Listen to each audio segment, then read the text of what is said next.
किसी ने क्या खूब कहा है, इंसान की समस्याओं का समाधान तो सिर्फ उसी के पास होता है, दूसरों के पास तो सिर्फ सुझाव ही होता है।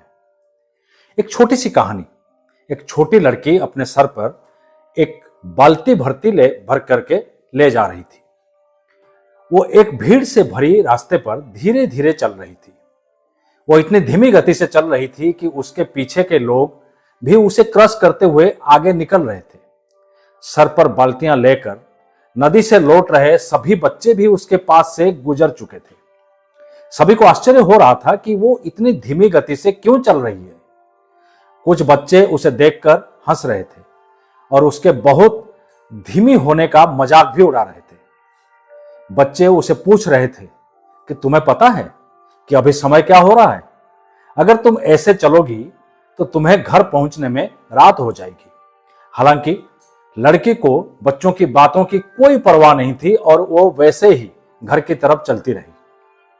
थोड़ी देर बाद दो महिलाओं ने उसे देखा और कहने लगी, क्या तुम्हारी मां ने तुम्हें कड़ी मेहनत का महत्व नहीं सिखाया? बस एक छोटी सी बाल्टी पानी, फिर भी तुम आलसी की तरह चल रही हो। देखो, नदी से पानी लेकर लौट रहे दूसरे बच्चे कितने तेज चल रहे हैं। कुछ के पास तो तुमसे भी बड़ी बाल्टी है, फिर भी तुम इतनी धीमी चाल क्यों चल रही हो? यह सुनकर लड़की चुप रही और वैसे ही धीरे धीरे चलती रही। हालांकि वो बहुत दूर नहीं गई थी जब एक बूढ़े व्यक्ति ने उसे रोका और कहने लगा, अरे भाई जल्दी करो, उन बच्चों को अपने से तेज मत चलने दो। तुम सभी एक जैसे बाल्टी लेकर चल रहे हो। तुम उनके साथ कंपटीशन करो और उनसे पहले घर पहुंचो। जाओ, जल्दी करो। लड़की बूढ़े आदमी को देखकर थोड़ी सी मुस्कुराई पर कुछ बोली नहीं, वह और वैसे ही चलती रही। बूढ़ा कुछ देर तक खड़े खड़े सोचता रहा कि उस अजीब व्यवहार का क्या मतलब हो सकता है। इसी बीच जबकि लड़की सड़क पर चल रही थी तो वो लोगों को अपने ऊपर बातें करते और चिल्लाते हुए सुनती रही। भागो, दौड़ो, जितना तेज दौड़ सकते हो दौड़ो। बाकी बच्चे तुमसे बहुत आगे हैं, तुम उनको जीतने मत दो। उनसे पहले अपने घर पहुंचो।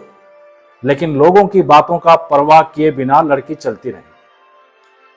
तभी अचानक एक बूढ़ी औरत उसके पास आई और शांत स्वर में पूछा, बेटी, तुम इतनी धीमी गति से क्यों चल रही हो?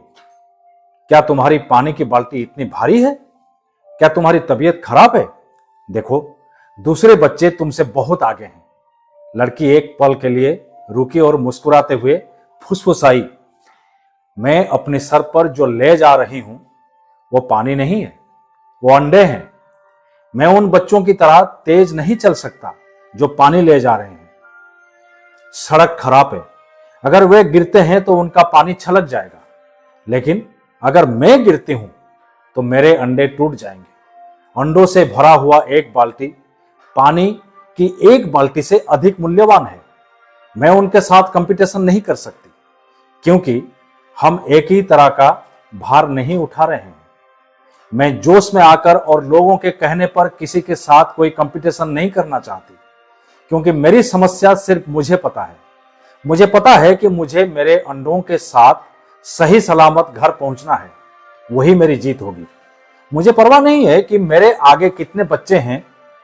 दोस्तों, ये छोटी सी कहानी हमें यह सिखाती है कि अपने जीवन में हम सब अलग अलग बोझ ढोते हैं। हमारे अलग अलग सपने हैं, हमारे हालात भी अलग अलग हैं, हमारी पारिवारिक, सामाजिक और आर्थिक अवस्था भी अलग अलग है। इसीलिए किसी से कंपटीशन करने की बजाय बस अपनी लक्ष्य पर ध्यान देना और आगे बढ़ते रहें। याद रखें दोस्तों, जीवन की परीक्षा में नकल नहीं चलती, क्योंकि सबके क्वेश्चन पेपर अलग अलग हैं। दोस्तों, जाते जाते मैं आपको याद दिला दूं कि आप जैसा कोई नहीं, आप किसी से कम नहीं। अगर खुद पर है भरोसा तो जरूर पूरी होगी मन की आशा। फिर एक नई कहानी लेकर आपके समक्ष उपस्थित रहूंगा। तब तक के लिए स्वस्थ रहें, मस्त रहें और तंदुरुस्त रहें। धन्यवाद।